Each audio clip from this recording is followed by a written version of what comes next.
for your patience. And I'm here too, Senator. I just don't have my video on. Okay, I see everyone. Thank you. Okay, we're going to move back to S33, which is the mini TIF bill or project-based TIF bill. I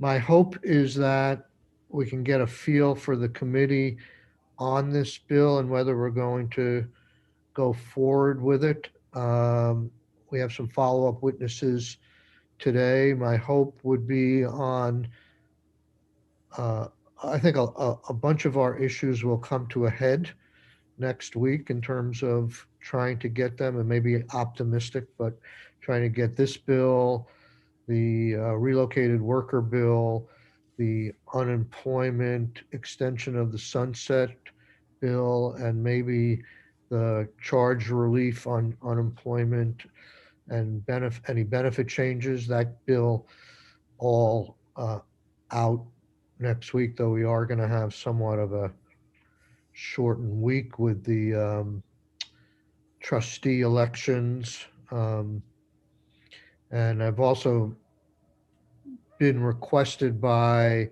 Senator Lyons from Health and Welfare to do a 2.5-hour joint hearing with her on tobacco, which I flatly refused.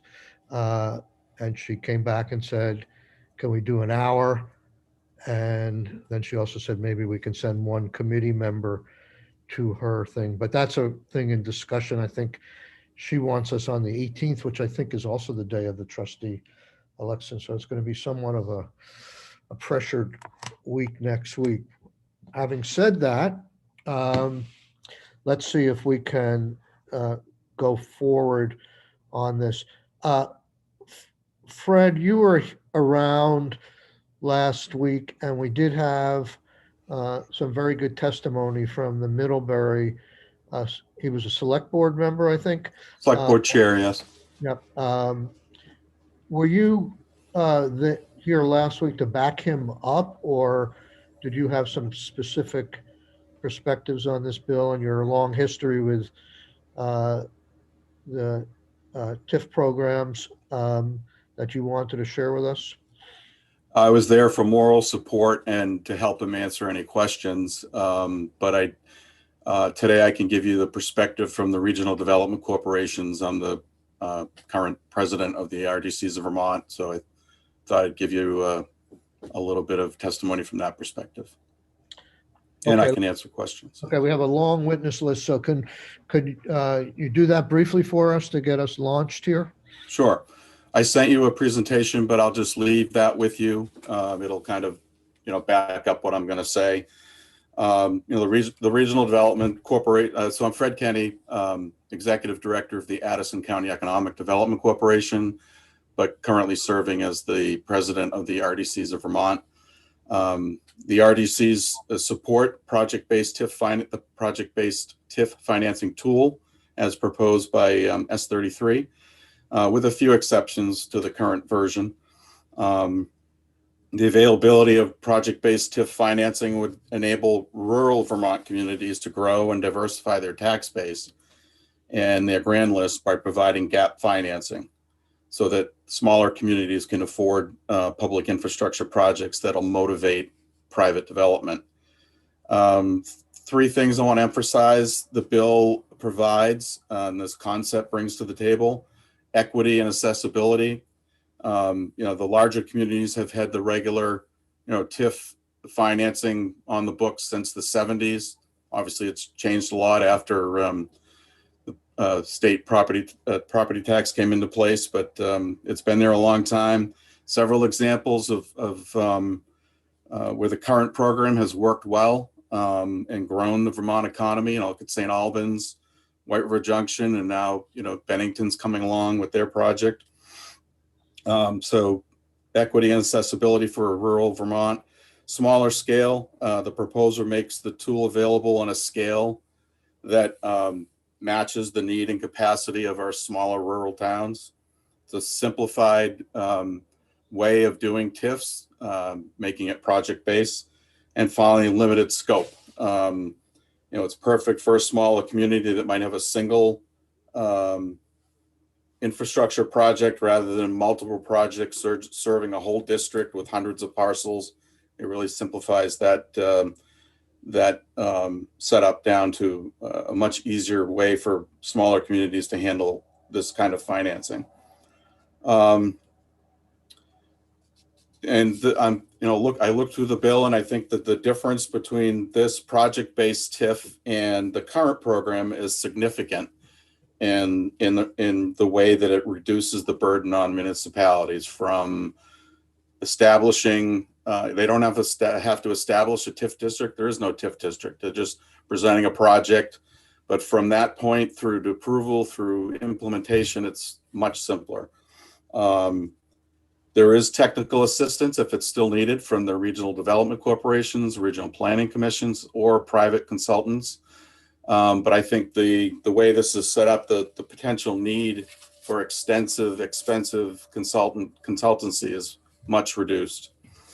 There is no TIF created. The application is about one public infrastructure project that serves a few parcels in a state designated area or an area designed for commercial development. And the public infrastructure that will be required it'll depend on what's needed to spur the expected private development. Could be sidewalks, lighting, intersection improvements, public spaces, parking. And as you've heard from other witnesses, it could be water or sewer, but that's not the only need. The RDC suggests that you consider that the legislation really does not need a debt ceiling. That ceiling will be determined by the cost of the infrastructure that's needed, the level of debt the municipality thinks the voters will approve, offsets from other revenue sources in the financing stack, including grants and fees, and the level of debt that would be approved in the process through VEPSI based on viability. They're going to look at what will be generated in revenues from the parcels that are involved, plus the other revenue sources, versus the cost of the debt and related costs. That will determine how much is needed. And it's kind of counterproductive to the other requirements in the bill. For example, you're requiring, in order to qualify, you're requiring communities to meet certain economic development goals that may cost more than $1.5 million. If the concern is that larger communities will come in and scoop up the 6 slots, rather than stifling the program from the start with an arbitrary debt ceiling, I consider increasing the number of projects that can be authorized and maybe identify a different metric to limit which towns can participate. And finally, the RDCs support retaining commercial and industrial areas in the location criteria. There's a lot of the regions around the state have little or no space available to locate new or expanding businesses right now. And manufacturing is one of the fastest growing sectors in Vermont right now. And smart growth doesn't always include locating every type of business in our downtowns and village centers.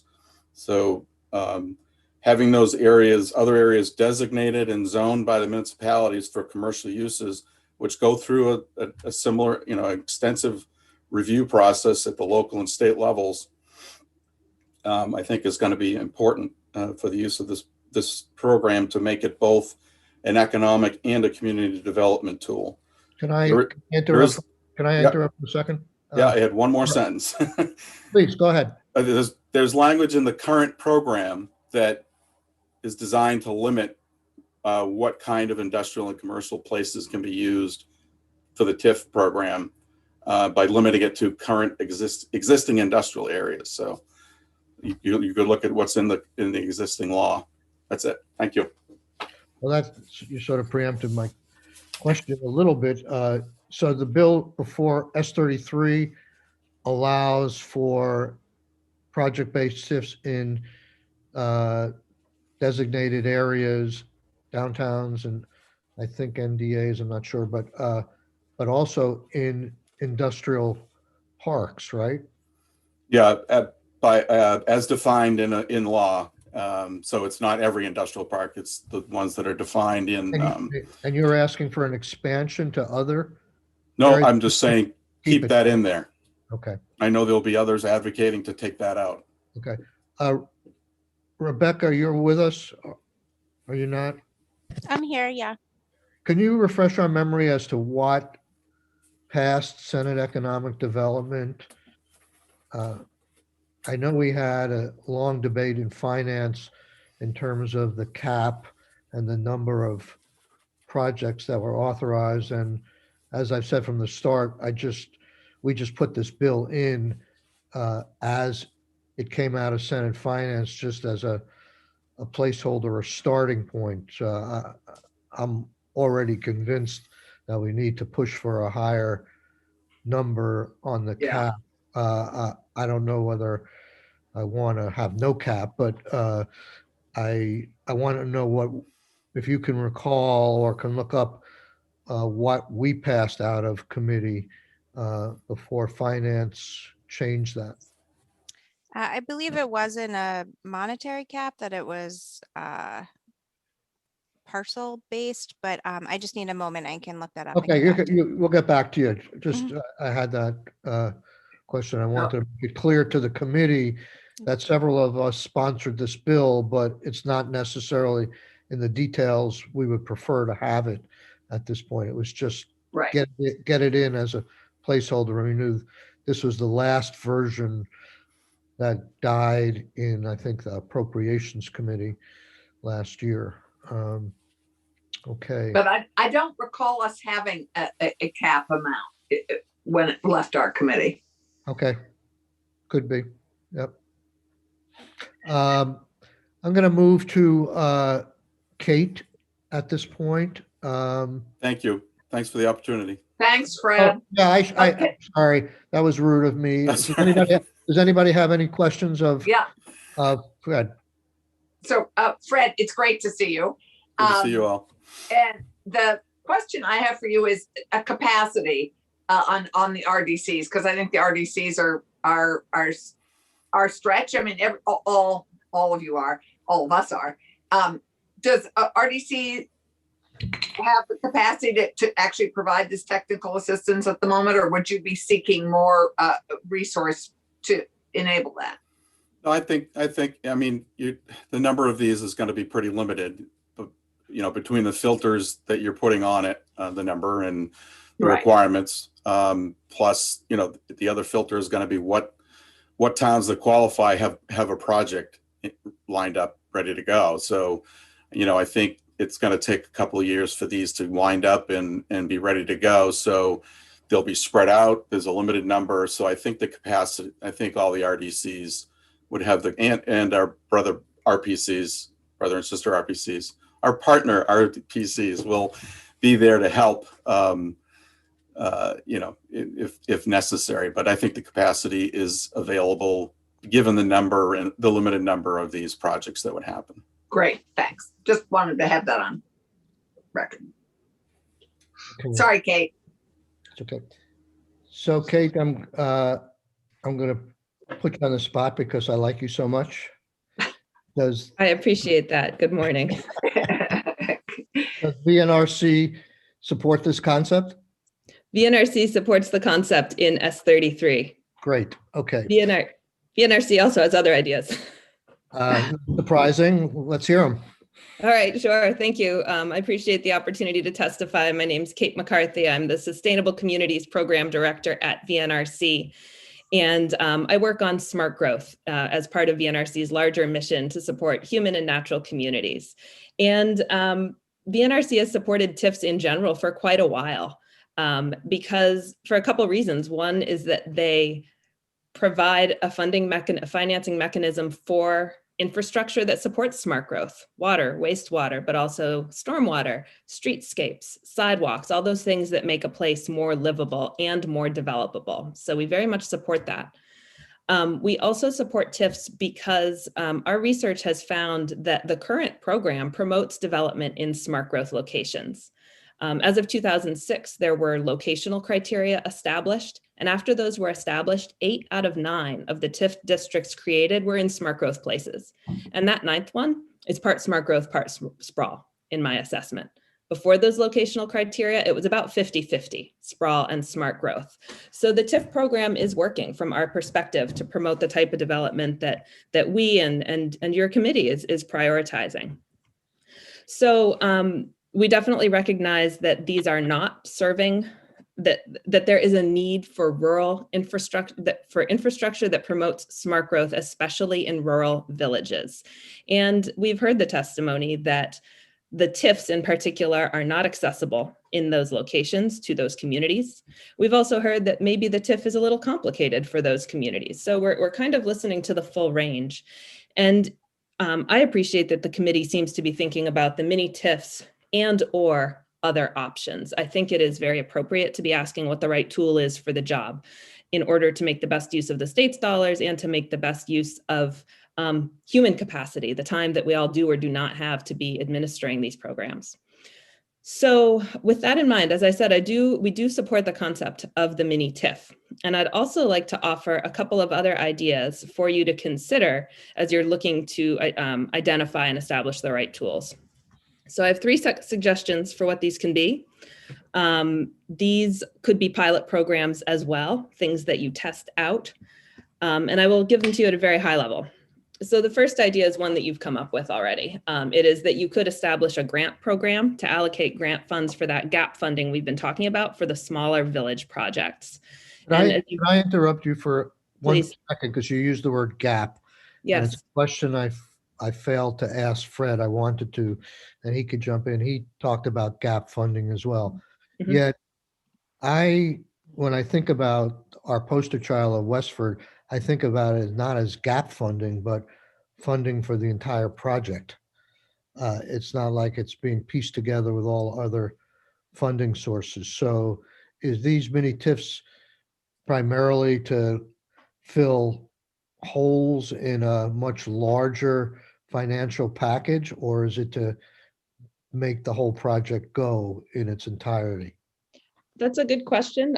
I'll try and answer, and then we'll happily let other people talk about funding stacks in more detail. I think it depends on what the project is and the size of it. And as Fred said, we've talked a lot about wastewater, but there are other needs as well that may not be as expensive that perhaps you could do for $1 million or $500,000 and cover all with a TIF.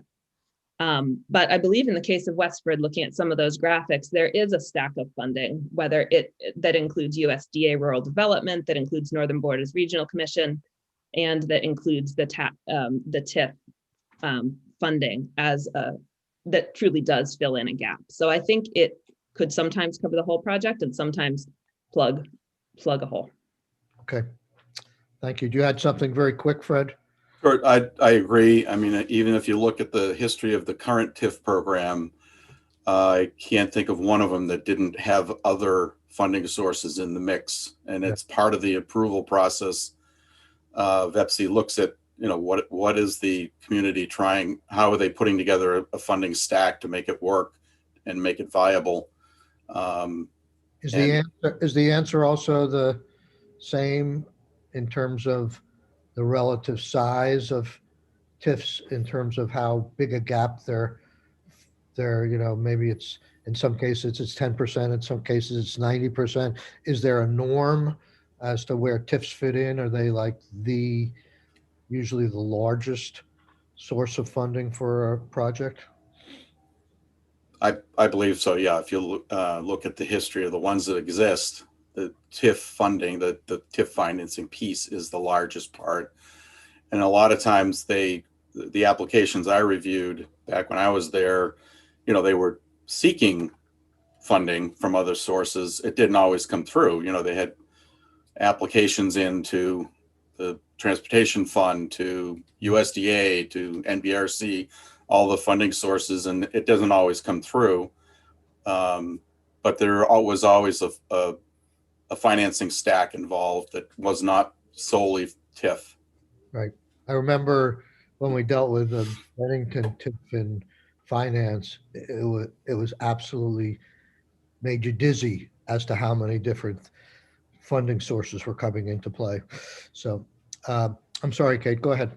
Thank you. No, I Brent? appreciate this exchange. It's helpful. So the two other ideas for your consideration.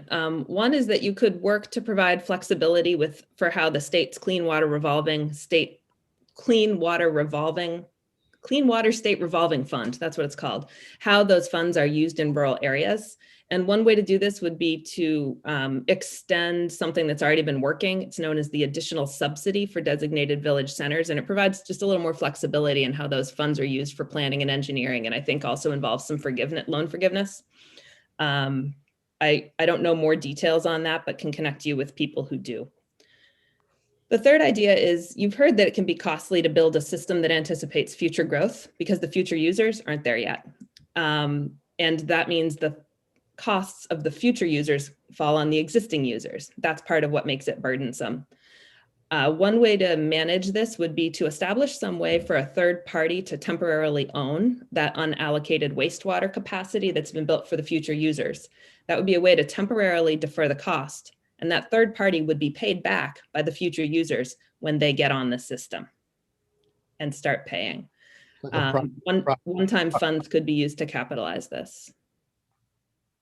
So it'd be like a private investment with some subsidy or to buy future use or expansion? It Okay. needn't be private. It could be like Vita that holds it. And I'm throwing that out there, having not talked to Vita. So Other states have their own entity that does things like this. So sort of like a caretaker person who buffers, who sort of holds the project through which everything goes until the right developer or the right comes on, or the right final user or owner. Yes, until say that you develop something that serves 40 parcels, 20 parcels hook up today, 20 parcels need to hook up later. As 1, 2, 3, 4, 5 of those remaining parcels hook up, they then buy back the capacity from the third party as they are able to pay for it as users. So, okay. We may explore that further with you. You mentioned the Clean Water Revolving Fund. This committee has some experience with that last year. It sounds somewhat similar. We directed them to liberalize or be more flexible in their dealings with Tri-Park to help get some money there. It sounds like it's a pot of money that either because of federal guidelines or other reasons has been tightly controlled, and maybe it's a source of financing that as we see this need that we can tap into. Is that essentially what you're suggesting in the second bullet? It is. I would not make a suggestion beyond what I've already said because I don't want to It's worth I don't want to implicate that fund or say that it can do more than it actually can. I don't want to misrepresent it. But this one small idea, I think it's worth looking at how it's used and how it's used for rural areas and how it aligns with other state land use planning goals and other agency investment programs. I think it's worth looking at. Okay. Well, I think we probably can get some testimony on that. Might be helpful. We also can find out how they did with Tri-Park and whether they listened to our suggestions last year. Okay. Any other questions for Pete? Do you, if I could, I'd like to just make one and a half final points. Yeah, and I also was wondering, I'm sure you've followed a lot of the discussion already on this issue, and the auditor who we'll have back at some point made a lot of or several comments and suggestions, and I'm wondering if you heard those and had any, you share some of those concerns or had some further points on his concerns. I don't. I'm able to advise and engage on this to some level of detail, but I'm giving you more higher level policy considerations. I think that's where my expertise lies when it comes to TIF. So I don't feel that I'm able to really directly respond to those points. One thing I would echo is there was, I believe, testimony from Graham Campbell, who, when asked about the impact on the education fund, did point out that any impact, that the presence or absence of impact depends on where you stand on the but-for question and your belief as to whether the development would or would not have happened. And I've given this some thought. I've talked with Brian Shoup, our executive director, about it. And we feel that the development would not necessarily have happened or would not have happened in the same way. And the way it happens and where it happens really matters. And so the fact that this does promote smart growth as opposed to other types of development, we think is very important. So where you, maybe you were, I don't know if you were done, but where do you stand on, I thought when Fred was testifying on leaving the statute or leaving the bill as is, including industrial park or areas outside of downtowns. Sure. He said others may disagree. I thought maybe you would be one that might disagree with that provision of the bill. It's another part of the bill that I've given some thought to. I think that the locational success of the existing TIF is extremely important. I think that the smaller scale of the project-based TIF would make it easier for industrial parks to use.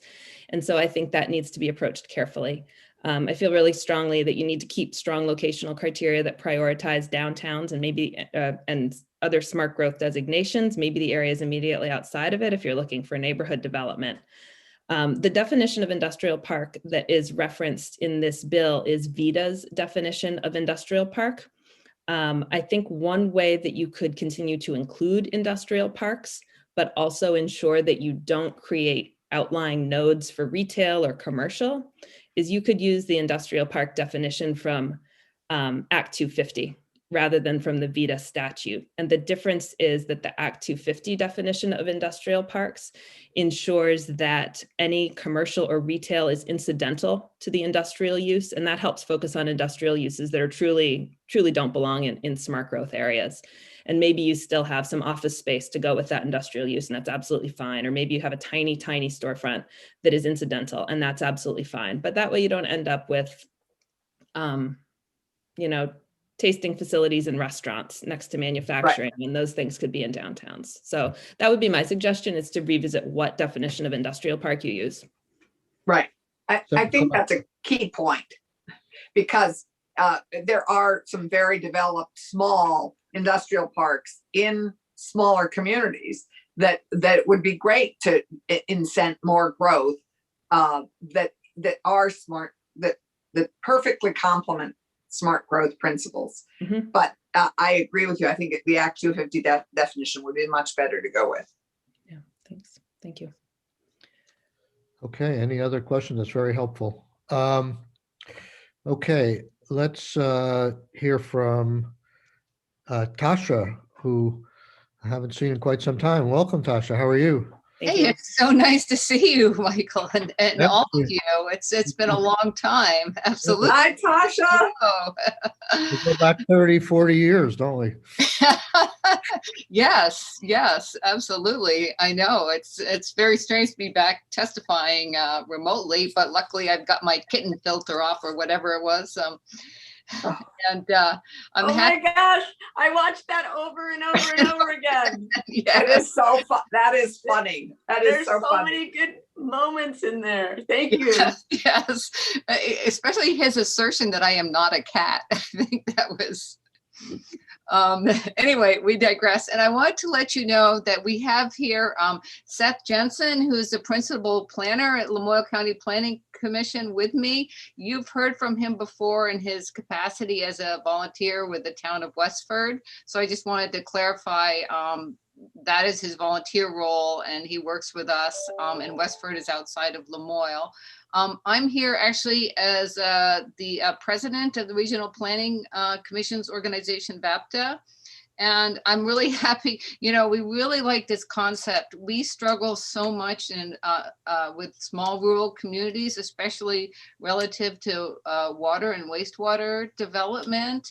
And without the water and wastewater, it's very hard to meet those other goals of developing housing or childcare facilities, because they do need that level of development. So I'll try not to go too long. I think that I really want to speak to I know that Megan Sullivan had reached out to me to talk about whether or not the regional planning commissions could be an assisting entity to the towns to really get them through the technical elements.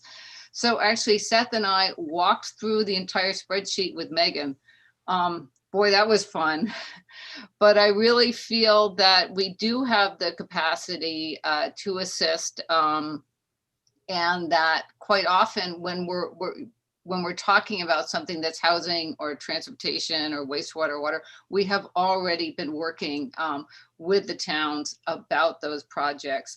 We did identify one area that refers to commercial appraisals where we would probably want to assist the town in doing an RFP for, some kind of bid on that, because that really is outside our expertise.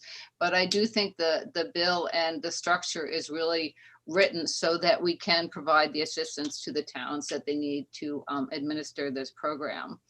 I want to speak, I thought Kate made some interesting points. Relative to the gap funding, where we see gaps quite often is within the local match. For instance, we've been working with the village of Jeffersonville on a water project. They have $1,000 grant from Northern Borders, but it's very hard for them to come up with the local match to that grant. And so I think that's a very important area where locality, the TIFs could really help communities leverage some of the federal funding sources, which I think is really important. And I'm going to turn it over to Seth, because one thing we have talked about, I'm a super supporter of the designated downtowns and seem to have served on that board in 3 or 4 different capacities, depending on what I was doing at the time. But we do note that the designations are sometimes narrowly defined, and there is housing that's quite located adjacent to those designated areas that really might benefit from the water, wastewater, transportation, some of these other developments. So you might consider looking at least whether or not you include it, kind of studying the impact on that housing, because that might be an area where the community would see some increases in valuation. And I'm going to turn it over to Seth. Do you want to just add a couple of things?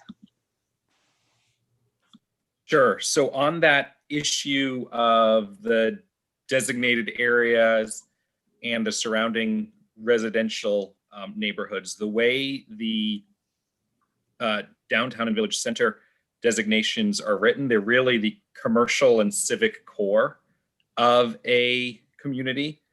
And in many of the rural villages, especially, a lot of the potential development and potential increase in grand list value could be in the immediately adjacent more residential areas or mixed use areas. So a really clear example of that is in the village of Johnson, where there's a street, Railroad Street, which is, within walking distance of the main street, but technically outside of the designated village center. There is a tool in existing statute that would be a way to address this while keeping the location specificity that Kate talked about. That is the neighborhood planning area. It's a set radius from the center that captures those residential areas. And for these water, wastewater projects, that can be really important, because one of the things that happens when you have these rural villages without water and wastewater is you may have large Victorian homes, large farmhouses, where some of the bedrooms cannot be fully used or occupied because of the on-site capacity limits. Once you provide that infrastructure, those homes are now available to be used as they're fully built. So it's very common for those properties to be really undervalued, and currently providing a lot less both to the local grand list and the education fund than they otherwise would. I'm gonna apologize here. I'm a little bit lost as to what you're suggesting here vis-a-vis the valuation of housing around the district, that how that would affect this bill or the process, or whether you're looking for a change in the bill. I spaced out for a little while, so I'm not following the concept here. Sorry, go ahead, Al. Yeah, I think what they're talking about, Michael, is that the designated downtowns and village centers are often very tightly drawn, and that often this kind of appropriate development would be just in that next, a quarter, just the next loop out, which is not the designated neighborhood areas, it's the neighborhood planning areas. And so particularly if you're looking at a housing project or whatever you're looking at, that sometimes, for example, in Woodstock, it's super tightly drawn, that little designated spot, and it would be great to have the immediate adjacent, very small, not much bigger, but a bigger footprint that it would allow for these mini TIFs. Is that what that's what I heard you say, Seth? It is, and that radius is already defined in statute, so it would just be a matter of referencing the neighborhood planning area. I think it's a quarter mile from villages and a half mile from downtowns, and the language also includes exclusions of sensitive natural resources. So it's kind of a built-in way to capture those surrounding residential areas without blowing up the whole location specificity or having to recreate the wheel to do so. Good, thank you. I understand it. Thank you, Senator Clarkson. So any other questions? Because we're going to move on. We have at least one more witness, and I'd like to hear a little bit from Megan today, but we'll certainly have her back. Any other questions? Good, thank you, guys. Stephanie, are you with us? Hi. Hi. There we go. I'm glad you're here. I'm a big fan of David White. So, Thanks. Yeah, me too.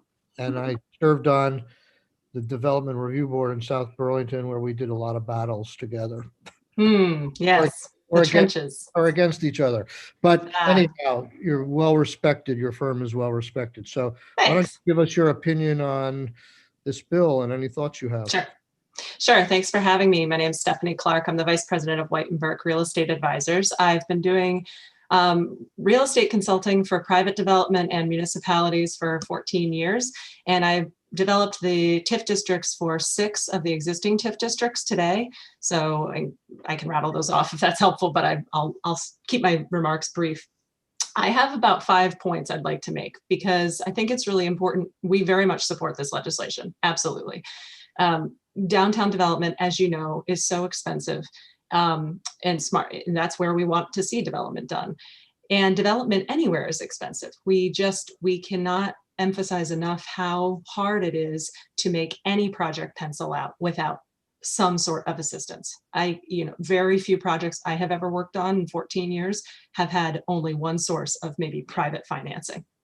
It is so few and far between. Most of them have a capital stack. So what you had asked about, Senator Strotkin, about a gap versus the whole thing, I think most likely TIF will end up, even project-based TIF will end up becoming one component. But if it can do the whole thing, hallelujah. If that can be the tool that's used that time, great. This is the whole point of this tool, would be just to add another tool to the toolbox. What Kate suggested about some of these other programs, great, throw those in too, because there's just you've seen the rates of development in this state. And when you have a problem, if you imagine when you have a sick family member, you will do anything to bring all resources to bear. You will use, your neighbors bringing you dinners. You will go out to, funding sources. You will help you take advantage of Ronald McDonald House. That's a harsh example, but I use it because I think it's very relevant here. We have a crisis in terms of our ability to get projects done. So that's how we feel overall about the project, about the funding and the bill.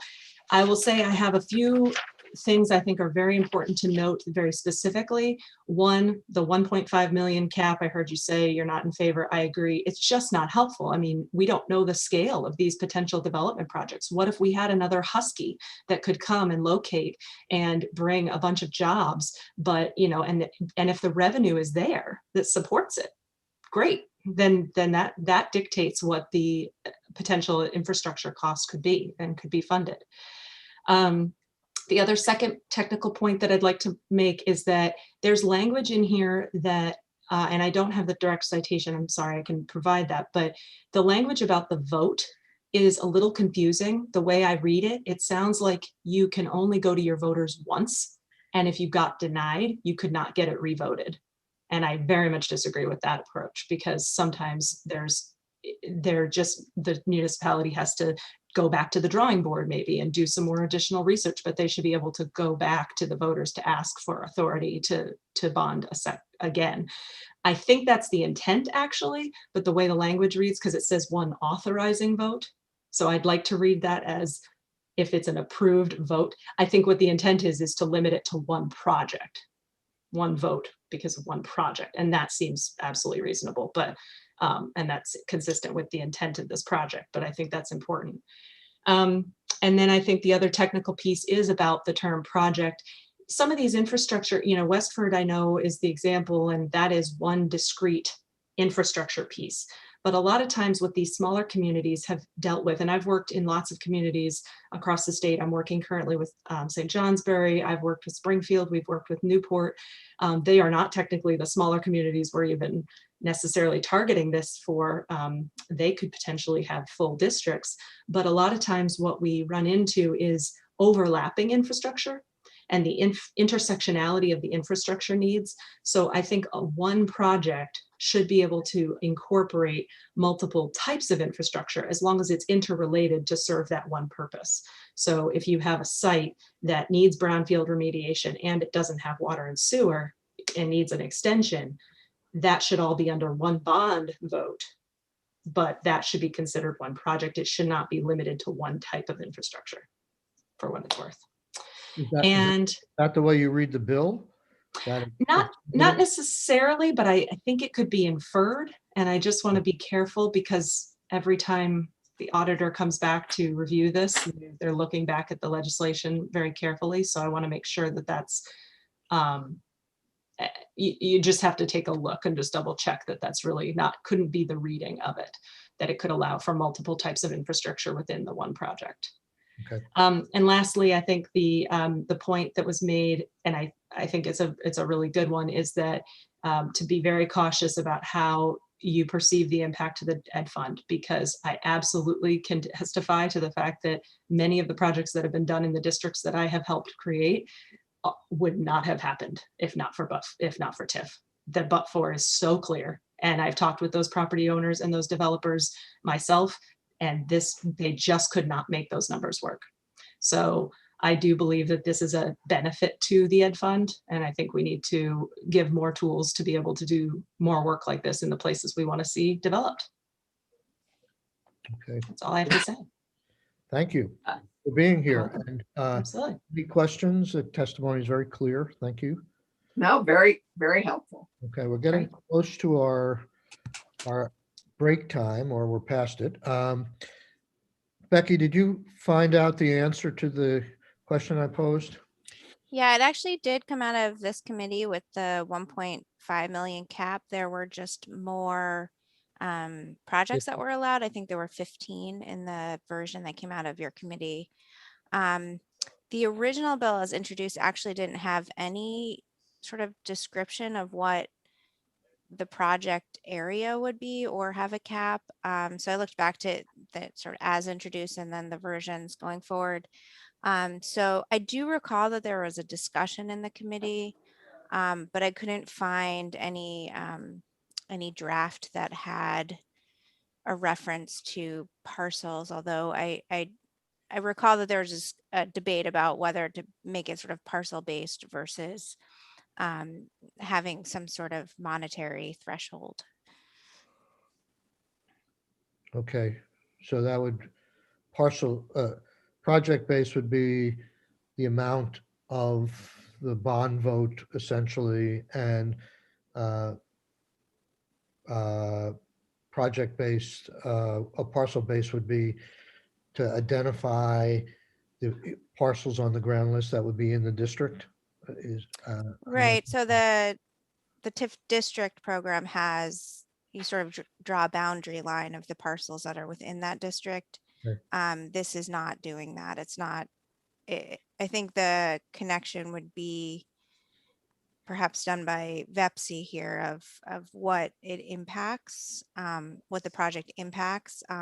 So you could have it on, I think the discussion was that it was difficult, if I recall, to set the parcels in this particular situation because a project might sort of overlap several parcels, but I see Megan, so she might be able to explain how that would work a little better. But I think that's why the committee ended up with the monetary cap instead. Okay, thank you. Disappointed to hear that we voted for 1.5. Yeah, But- I am but- too. but- But I'm sure Megan was urging us to the contrary. We can revisit that. So Megan, we're going to have you back next week. This is going to be a priority for us, and I'm going to offline, I'll give you a to-do list to get us Great. ready for next week. I just want to get a sense, I think I already do, that the committee does want to go forward with some version of this bill. We will obviously try and address some of the concerns that have been raised, and we will tweak, certainly there will be amendments or strike all to this bill, but unless I hear from committee members otherwise, I'm going to assume that this is something you would have us continue to work on. Keisha, I think, has a question. Nope, she's okay. No? Oh, Okay. I'm sorry. Good. Okay, so we'll break till 10:45. We'll go to relocated workers. And just in case I forget, I would like people to stay on the call off YouTube after we adjourn at 11:30. Okay? Thank you. Thank you all. So Nathan, I'm going to be, says Senator Ballant, I'm going to be calling in shortly and listen in on my drive into the State House. Okay, sounds good. Thank you.